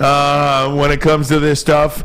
And again, the player wants to play, but it's up to the organization to protect that player and to protect their investment. Yeah, so, I do think, though, if he was injured, right, and I guess injured is a tough thing to say. If he's hurt, that the Lions would want to get in front of this and let everybody know, like, hey, we're being overly cautious with our, number 12 overall pick. Yes, he got brought back. He tweaked something a little, so we're going to completely tear him off the rest of the season. He's not going to play. By them not doing that, we're all sitting here now having this conversation. Is it because he doesn't get along with the coach? Is it because he's injured? So the Lions PR needs to get out ahead of this because it's going to start growing from here. Because even I, a Lions slappy, Jameson Williams fan, I'm a little concerned that this dude's 4 games into his career and only has 1 catch since being active. I'm not concerned. I don't think he's a bust, but I'm concerned. I'm not concerned. I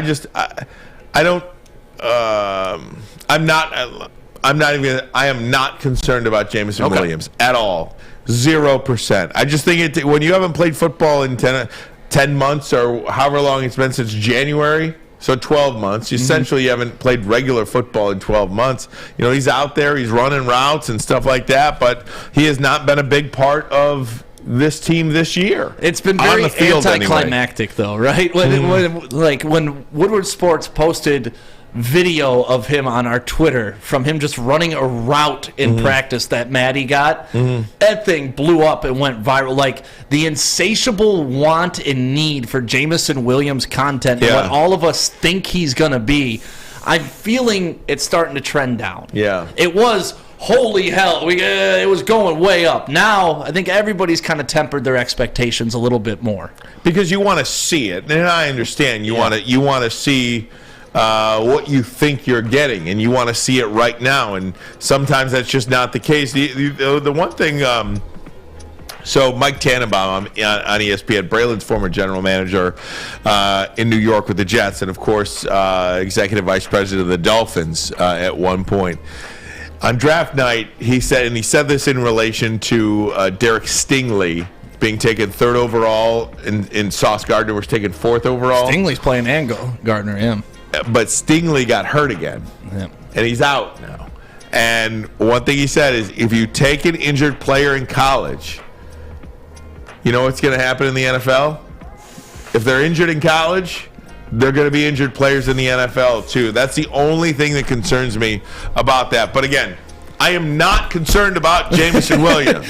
I am not concerned about Jameson Williams. You sound like you're trying to convince yourself. I am not concerned about Jameson Williams. You're good enough. You're smart enough. Not. People like you. Right. I'm not crazy. I'm not crazy. Right. Yeah. I'm not concerned about Jameson Williams. I'm not crazy. Guys, more NFL in just a minute. But first, a message from Lady Jane's Haircuts for Men. Come to Lady Jane's for an award-winning haircut experience and register for a once-in-a-lifetime opportunity to win a down payment for your dream home up to $200,000. Lady Jane's open 7 days a week. You can walk in anytime. It's wicked awesome. Wicked awesome.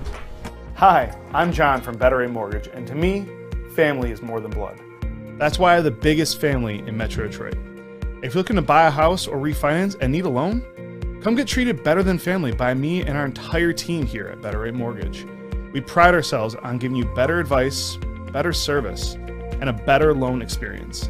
That's why we are Better Rate. If you're looking for a new mortgage, come get treated like family. Actually, better with Better Rate Mortgage.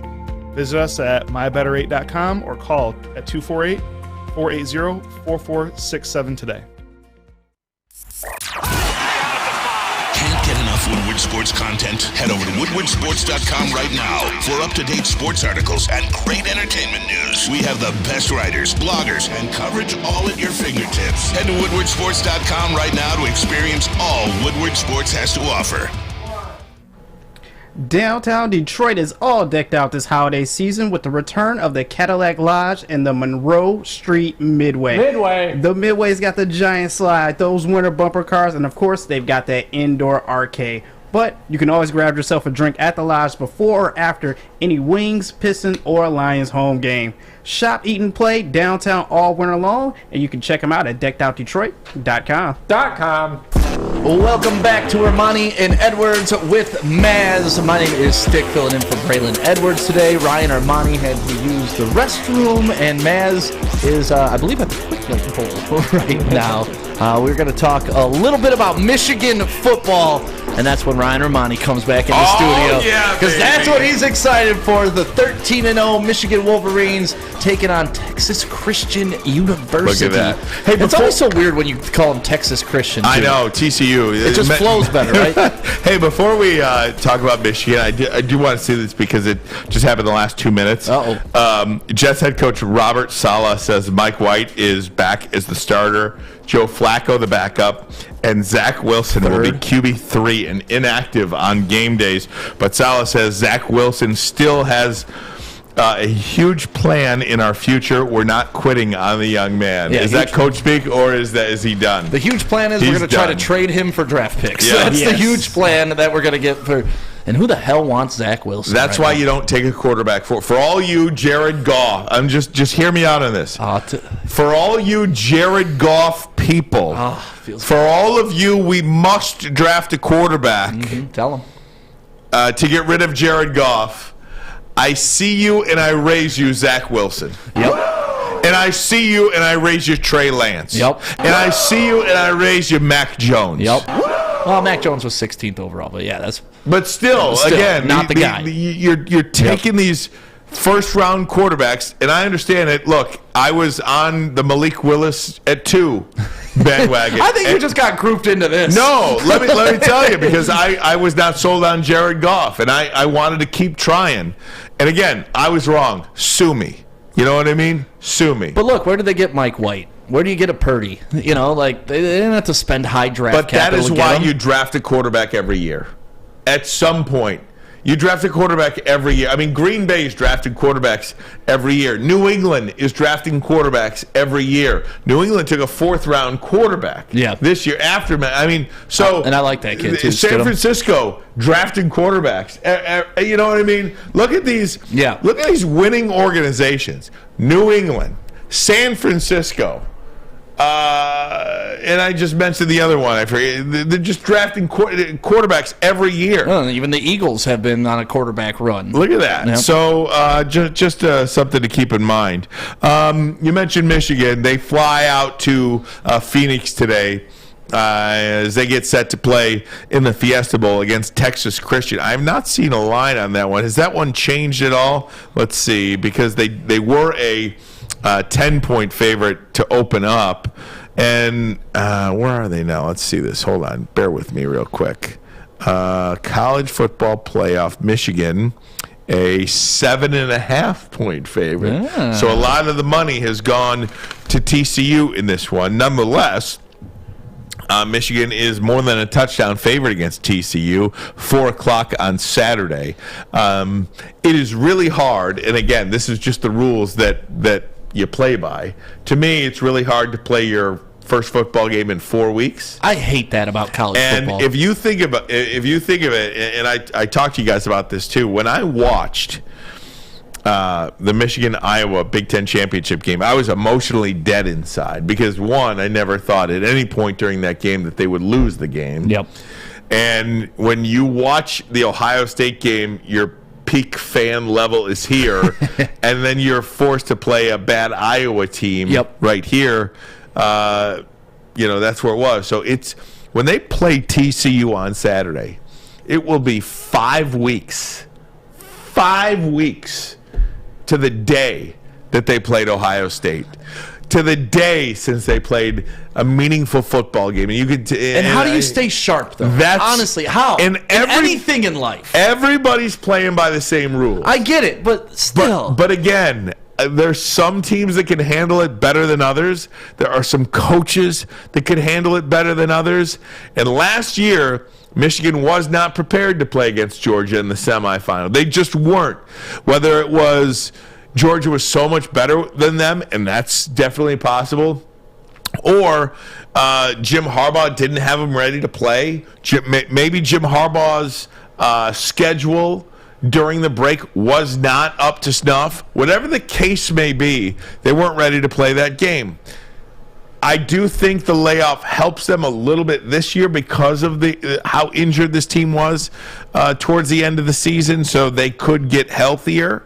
I think having that experience of playing last year was really important for a lot of the guys that are returning this year.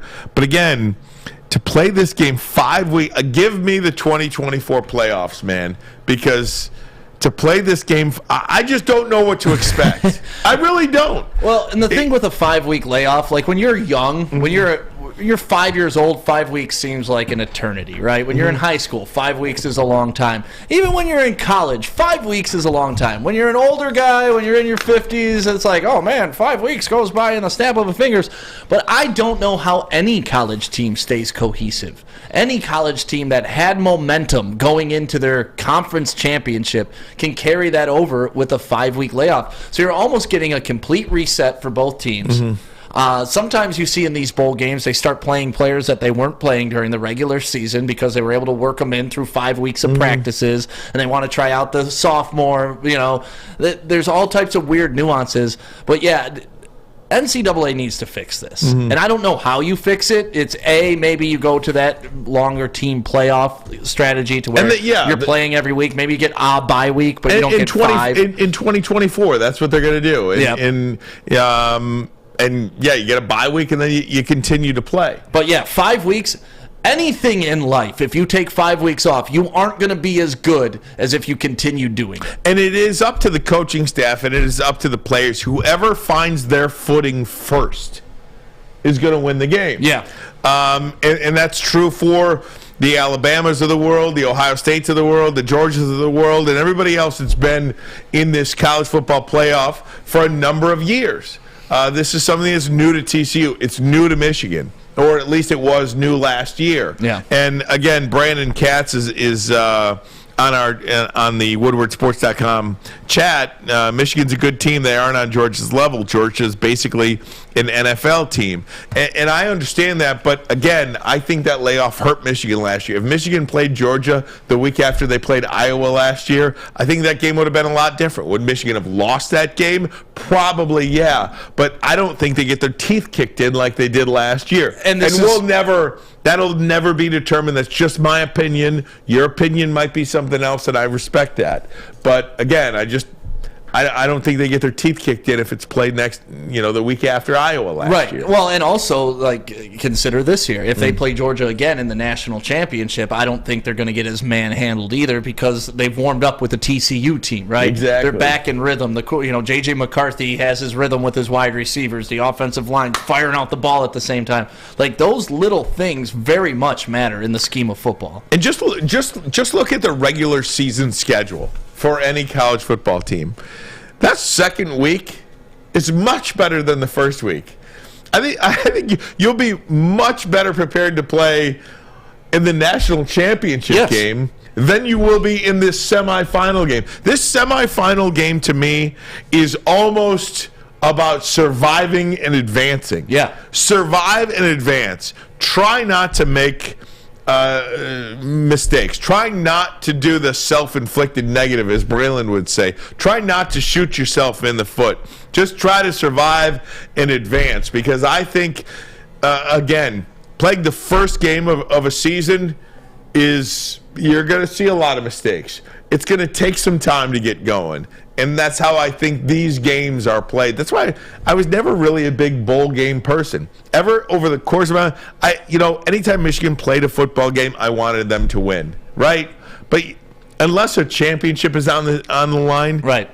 What's it matter? Well, you even see it in the NBA in the playoffs when they used to have 2 weeks off. A team sweeps and another team's going to 7 games, right? You've seen that with 2 weeks in between, and the team that dominated comes out cold. It's just tough, and I'm glad they figured it out with the NCAA. I'm glad they're adding these extra games. But, yeah, I've lost interest. Not that I am not interested in the game, but I'm not as hyped. If this game would have been played the week after Ohio State, I'd be going nuts right now. Right. Can you imagine? That's what college football needs, too, I think. I have no interest in that one bowl game. And, by the way, another quarterback got murdered. In this Quick Lane Bowl, we've seen the quarterbacks get absolutely eviscerated. This guy from New Mexico State nearly got decapitated. Yeah. I think that maybe was a little get back for what they did to the Bowling Green kid. Yeah, so that's incredible. I will say, I don't know how Michigan's going to respond. I wish I did.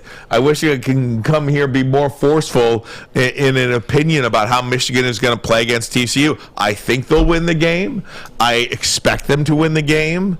I think they're a better team than TCU. Yep. But is this defense going to be as solid as they have been all season long? Can you just turn it on like that? You hope.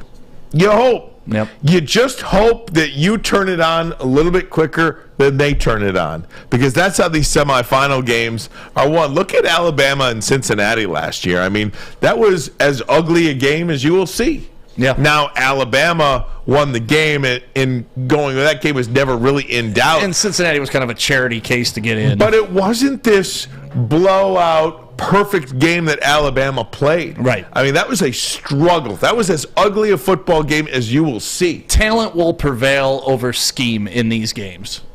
That's pretty much it. You hope. Yeah.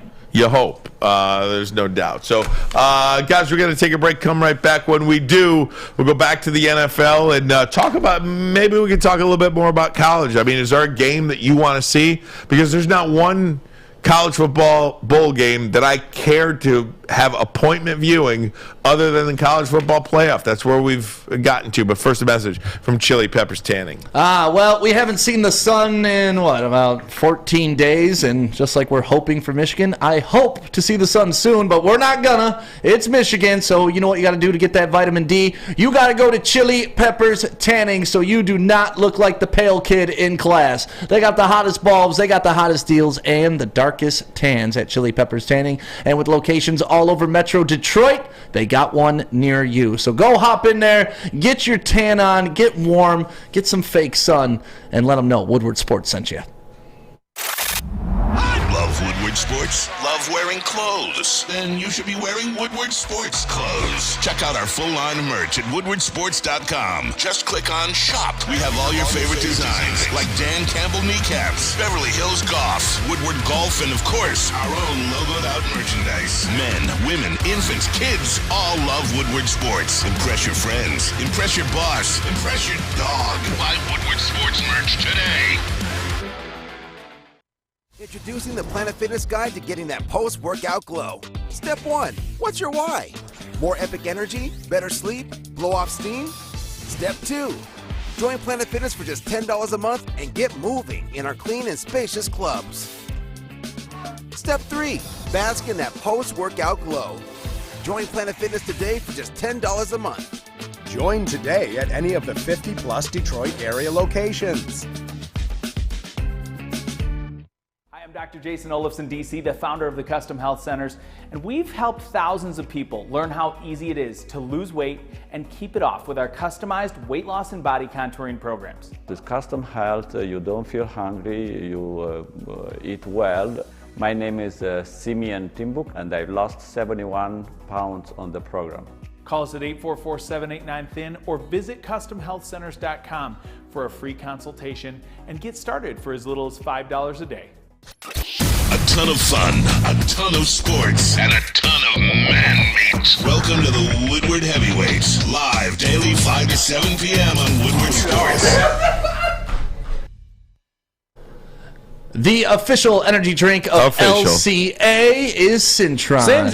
And they also sell it at Kroger, so when you're out shopping, replenishing your shelves after cooking all that food for Christmas, now just pick up a Cintron while you're out. And it tastes good, feels good. You see Braylon drink it all the time. CintronWorld.com/Red Wings if you want this limited edition Cintron package.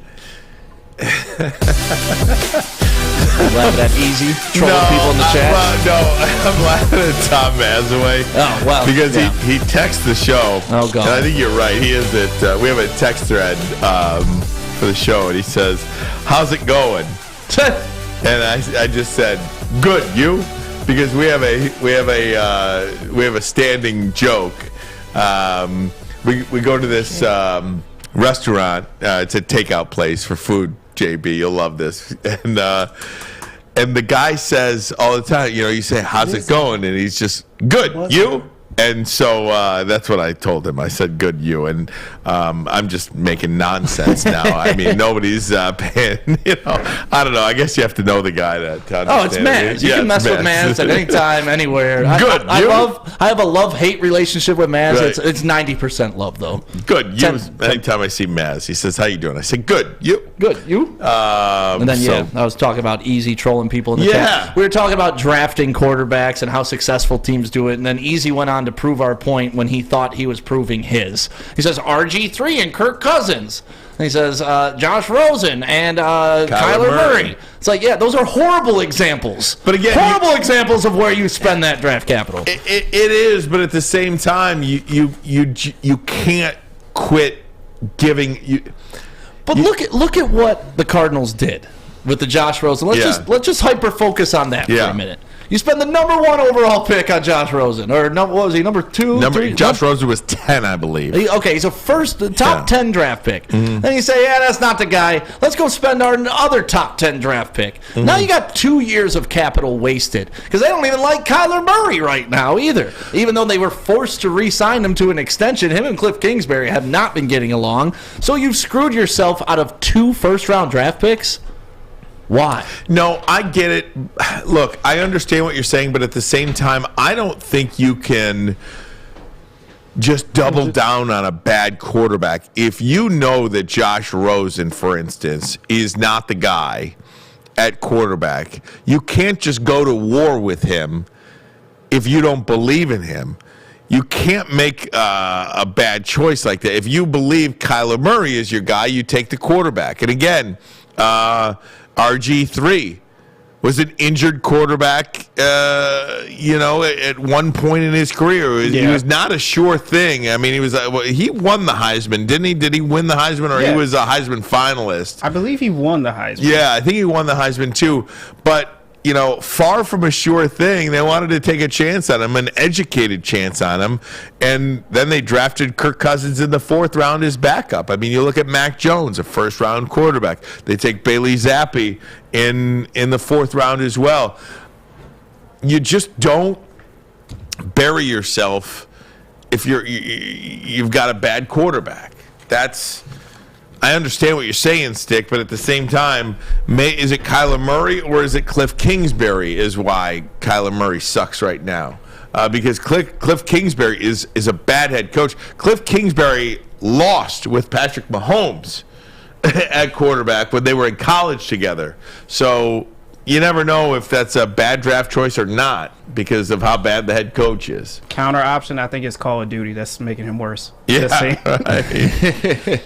Yeah, I'm with you. I just don't want to get caught up in trying to replace something good for something great and wind up with something awful. I'm okay with good. Again, I am not in the camp of taking a first-round quarterback this year because I don't think there's a guy out there that I would give a championship team to. And I think the Lions 2 years from now, at least your goal should be that they are competing for a championship in 2 years. Legit. If you're talking about competing for a playoff berth this year and winning a playoff game this year, which I think they could go to Minnesota and win a playoff game this year. I absolutely think that if they get in. Well, what's the next step next year? Right. Win another one? And what's the next step 2 years from now?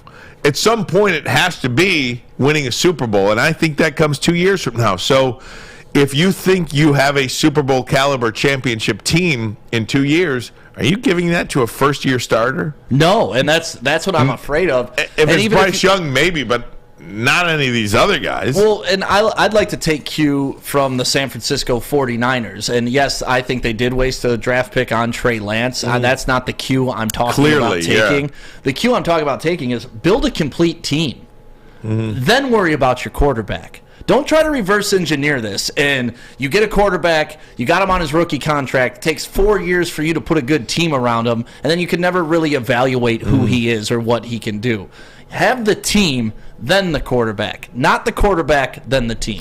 I think where I was now it's going to look a little bit different because when we were talking about the Lions having the 3rd or 4th pick with the Rams selection, like I said, I think there's 3 blue chip guys in this draft, and then everybody else is after that.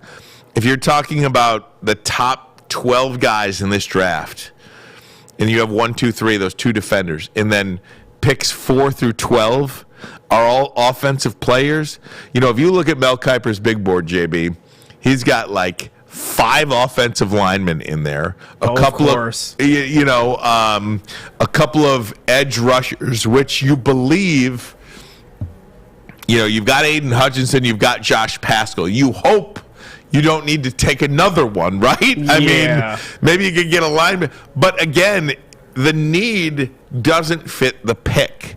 So that is why I'm kind of like, well, you might as well take a quarterback there and have him as a backup, or maybe draft capital or trade capital. That's what I was going to suggest. Down the road. Would you just take that pick right there and just take a quarterback, or would you try to see what else is out there right now and trade back, for another spot in the first, later on in the first? If you are stuck at 4, and again, this all goes out the window because the Rams won the game and they're at the 7th pick, so that pick will be more commensurate with the talent that you need. If the Lions had the 4th pick, I would take the quarterback, C.J. Stroud, because I'm not going to reach for a linebacker that you could get at 20. I'm not going to draft him at 4. If you want to take another defensive back, maybe there's one at 18. I'm not going to take him at 4.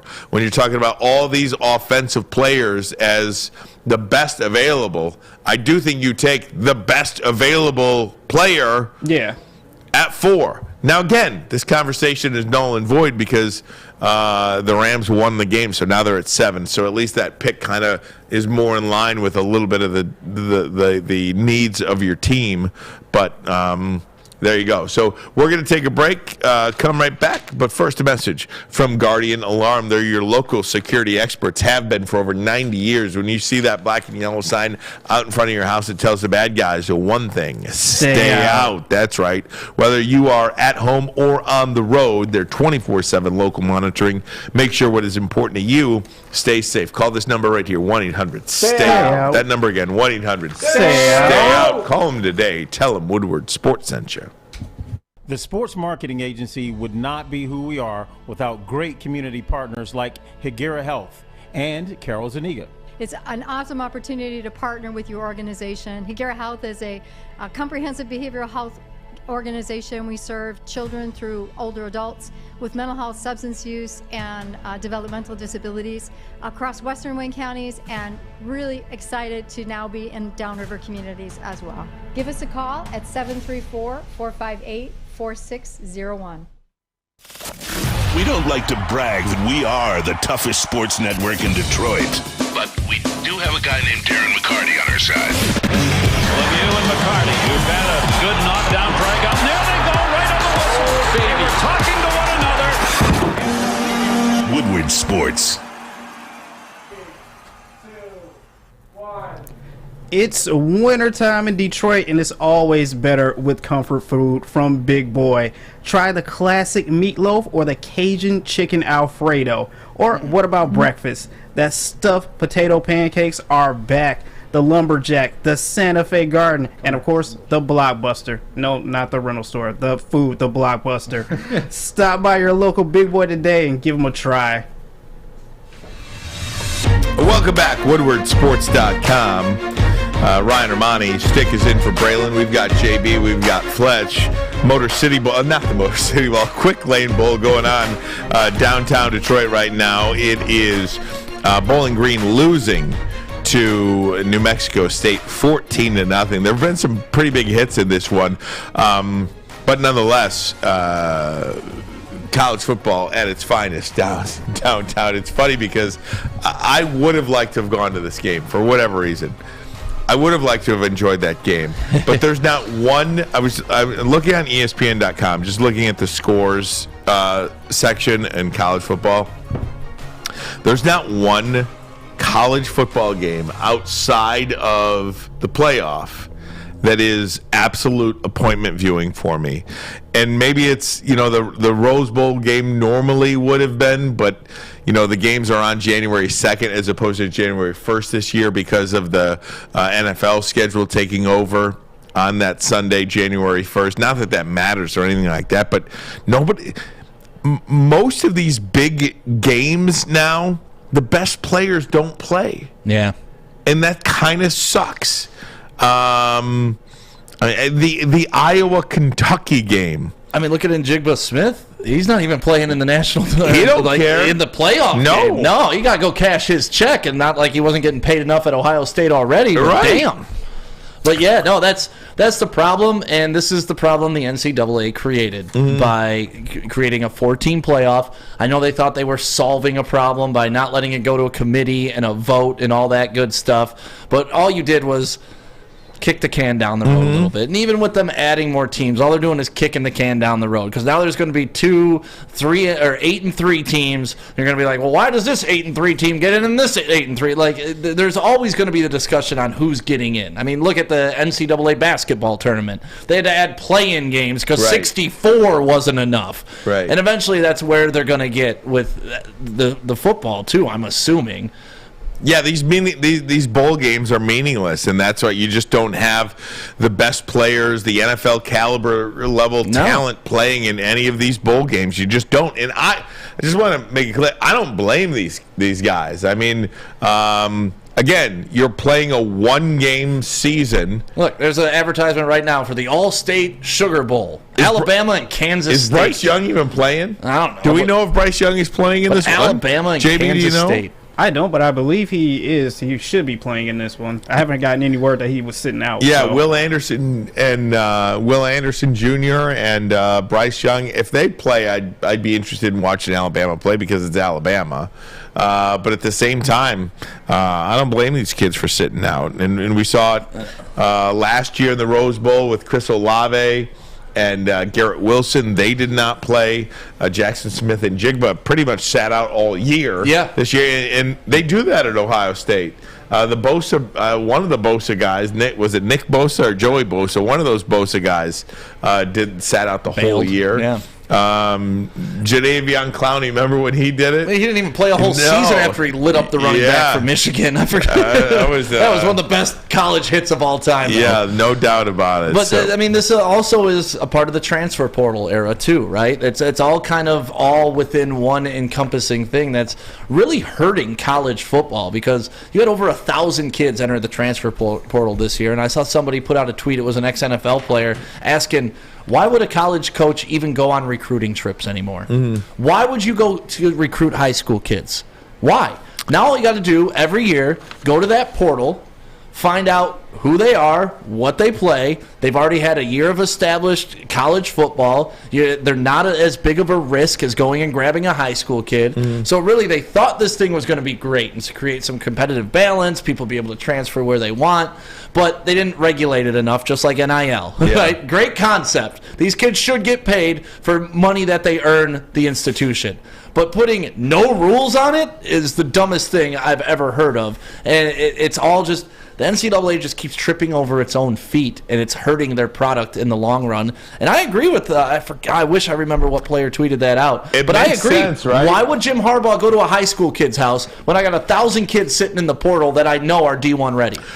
Well, I mean, you could focus on your 10 or 12, right? On a nucleus for a recruiting year, and then fill in the blanks after that. Yeah. Right? I mean, you can get your quarterback, get your running back. Well, I mean, you could even fill in the blank at running back, probably. Look at Michigan State and Kenneth Walker. Exactly. That's probably the biggest transfer portal hit so far since this thing's developed. It's an interesting way to go about it, and I think something has to change with college football, because it just seems like that is obviously a better way to go is through the transfer portal, no doubt about it. I did want to get back to the NFL if I could. The Steelers and Ravens were flexed to Sunday Night Football this week. The Ravens are in free fall. Got to hand it to Mike Tomlin and the Steelers, man.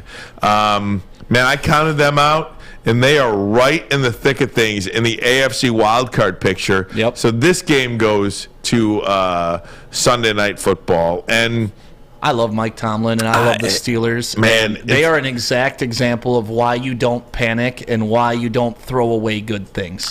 Yeah, and not only that, but they're doing this with 3 quarterbacks. I mean, they got Kenny Pickett, they got Mitchell Trubisky. You don't know if Mason Rudolph is starting from one week to the next. I mean, I think Mike Tomlin should be involved in some sort of Coach of the Year I'm a huge situation. Tomlin fan, man. Like I love Mike Tomlin. My secondary NFL team is the Steelers. I've admitted that for a long time, and I think every Lions fan should have an AFC team that they root for. Right. Like that's just part of being sane and being a football fan. But the Steelers are everything I like about football. They're tough, they're hard-nosed, they're consistent. They've been around 70 years and have had 3 coaches. And as a Lions fan, I'm watching the turnover. Not to bring up Jim Caldwell again, but to me, he was our Mike Tomlin. If he had more time, if they would have been more patient, if they would have given him a decade, which I know is a lot of time, but look how much time was wasted after. Right. We're 5 years removed from him, and just now trying to get to 9-7, which wasn't good enough. So you almost wasted half a decade by throwing out a guy. And that's why you love organizations like that. They stay the course. They don't panic. And they have an agenda, they have an identity, and they draft towards it.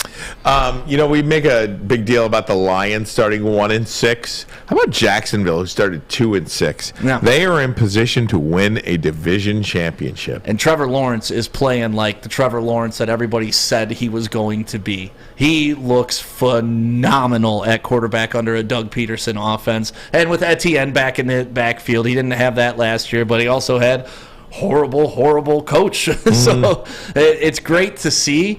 And it's great to see that the Lions took care of business when they played them, too. The Tennessee Titans have lost 5 in a row. And that game at the end of the season, probably Titans and Jaguars is going to come down to the division championship. And I don't know. Dan Orlovsky put this out on Twitter today, asking the question, and I think it's a good question. Has a team ever, and I don't believe ever got the answer, but I don't think this has ever been the case. Has a team ever had the number 1 pick and made it to the playoffs that ensuing season? Of course, Trayvon Walker went number 1 to Jacksonville this year. Yep. And they could win a division championship if they win 2 more games. They are in position. They control their own destiny. It's a credit to Doug Peterson. It is. It really is. You talk for as much as we talk about bad coaching jobs in the NFL, there's some good coaching jobs going on in the NFL too. Yeah. Doug Peterson, Dan Campbell, Mike Tomlin. Hell, I think Mike McCarthy's done a nice job in Dallas. For as many people that want to replace him in Dallas, doing a nice job. Yeah, you're 11-4. Yeah.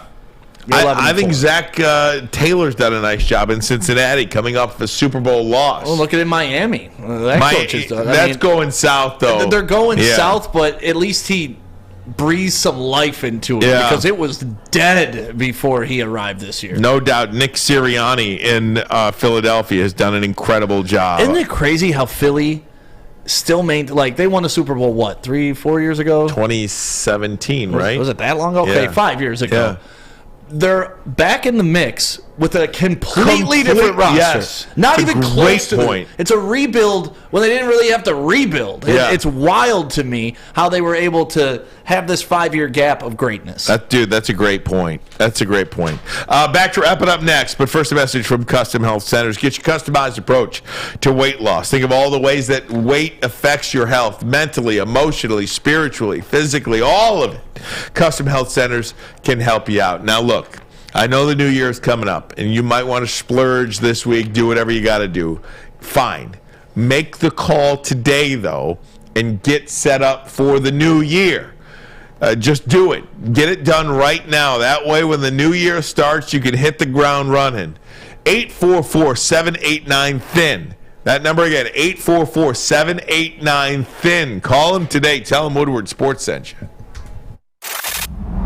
Love Woodward Woodward Sports? Love wearing clothes? Then you should be wearing Woodward Sports clothes. Check out our full line of merch at woodwardsports.com. Just click on Shop. We have all your favorite designs, like Dan Campbell kneecaps, Beverly Hills Golf, Woodward Golf, and of course, our own logoed out merchandise. Men, women, infants, kids all love Woodward Sports. Impress your friends. Impress your boss. Impress your dog. Buy Woodward Sports merch today. You don't have to go to the beach, man. You don't have to get your butt crack full of sand. You just need a little chili peppers, man, to get that glowing beach chili peppers tan. Woo! With 26 locations in the Metro Detroit area and more coming, Chili Peppers Tanning is where you'll find the cleanest salons in the D. Join the Pepper Club for the best deals on unlimited tanning. Head to chilipepperstanning.com. You just need a little chili peppers, man. 3 NBA championships. Detroit fans were there. 11 Stanley Cups. Detroit fans were there. 4 World Series wins. Detroit fans were there. And that one Lions playoff win in 1991. Yeah, Detroit fans were there. Woodward Sports, where the fans are. We got to show tremendous amount of love to Michael Phillips. He is the number one guy in the real estate game, and game on when you're dealing with Mike Phillips. You're looking for a new home, you're looking to invest, whatever you are looking for, he is the man in Dearborn. So give him a call today, 313-403-0011. That's 313-403-0011. Mike Phillips, game on. Hey guys, wanted to invite everybody to give the Pistons radio broadcast a listen tonight. Neil Rule will have the play-by-play call on the radio side tonight. Mark Champion is out with an illness, so Neil Rule gets the call. Excited, honored to do the radio call for the Pistons LA Clippers game tonight. You can listen on 97.1 The Ticket, Sirius XM nationwide. That is a tweet from Neil Rule. We are extremely thrilled for Neil that he gets an opportunity to do that. He is one of the best in the business. Of course, calls play-by-play for Oakland University basketball games and hosts a show here, Big D Energy, with Darren McCarty and Terry Foster, weekdays from 11 to 1. But we are thrilled for Neil. It's so cool for Neil, man. Absolutely. And hopefully one day he will get a shot to be a full-time play-by-play guy in the NBA. Yeah, I don't want that, man. I want Neil here. He This can is still a selfish do this. thing. Hey, he can still do this job. If Michael Kay can do a radio show and call Yankees games, Neil Rule can still call Pistons games and do a show here as well. I was so pumped for him. So I was TDing for the morning show this morning. About 9:50, he calls me. Obviously, I'm TDing, couldn't pick up. I call him back at 10. He's like, "Hey, man, need a favor." He's like, "I just got asked to do this game. I got 4 hours before the broadcast. I need to prep on 2 teams." He's like, "Can D-Mac and Terry fill in on the show?" And I'm like, yeah, we got you, man. Whatever we can do for the team to help them fulfill their goals and their lifelong dreams, that's what we're here for, too. Absolutely. Right? And Neil Rule is one of the most professional people I've ever worked with, so he deserves every bit of flowers that he gets. Dude is a flat-out pro, so we'll be listening tonight for Neil's call on that. And then I told him to give Woodward Sports a shout-out, though. Yeah. I was like, we'll let you do it. You can have the afternoon off, but we need a couple name drops. And I didn't want to do this in the beginning of the show. Don't want to dox anybody's location, but just to do it at the end of the show. So at about 1:30 today, Matt Ishbia was at Lady Jane's. Yes. Getting his kids a couple of haircuts, and I didn't think it was appropriate to talk about it then, but now that he's cleared out. now that he's got 2.5 hours to be wherever he wants to be, just wanted to mention, boy, he walked right into the studio here and chatted with us. Just so happy for Matt Ishbia, the new owner of the Phoenix Suns, one of the most down-to-earth people that you could ever meet. Just so humble and so excited for the opportunity with the Phoenix Suns. So we are thrilled for Matt Ishbia and everybody involved, UWM, and of course the Phoenix Suns. You are getting a fantastic owner, man.